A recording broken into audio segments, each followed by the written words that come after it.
हुजूर अगला सवाल है, सजदा की हालत में बाकी सारा वक्त मान लिया है, बंदों को नहीं दोबारा वक्त देना अब आपने। अभी तो हुजूर बहुत सवाल है।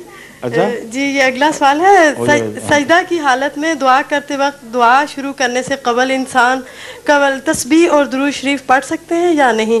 क्योंकि सजदे की हालत में दुआ से कबल पढ़ें, बताएं। दुआ से कबल तस्बीह और दुरूद शरीफ पढ़ सकते हैं या नहीं? तस्बीह तो सजदे में पढ़ते नहीं, सुभान रब्बियल आला।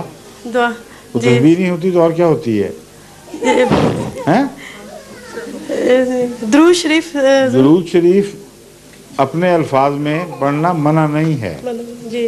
कुरान करीम की आयात की तिलावत मना है, क्योंकि आगे लिखा है कि दुरूद शरीफ पढ़े बगैर हदीस में यह है कि दुआ कबूल नहीं होती, क्योंकि सजदा की हालत में दुरूद शरीफ नहीं पढ़ सकते, ये भी लिखा है। कहाँ लिखा हुआ है? ये यहाँ लिखा है कि इन्होंने हदीस में पढ़ा है कि किन्होंने जिनका ये सवाल है। हाँ, वो कहाँ किस हदीस में पढ़ा है? जब तक वो हदीस ना दिखाएं मुझे नहीं समझ आएगी बात की। मेरे इल्म में कोई हदीस नहीं जिसमें दुरूद शरीफ पढ़ने से मना किया गया। ये फरजाना का सवाल है। हैं? ये फरजाना का सवाल है, उन्होंने नहीं, जिनका भी हो जी।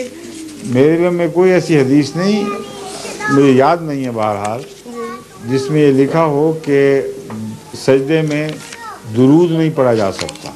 दुरूद शरीफ सजदे में पढ़ना चाहिए या नहीं? नहीं, ये मैं बता रहा हूँ, मेरे इल्म में कोई ऐसी हदीस नहीं है, इसलिए जब मैं पहले तहकीक करवाऊँगा। जी।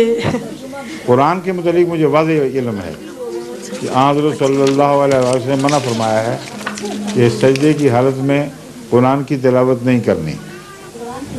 तो दुरूद के मुतालिक मैं पहले पता कर लूँ, फिर बताएंगे आपको बाद में। अच्छा जी, शुक्रिया। एक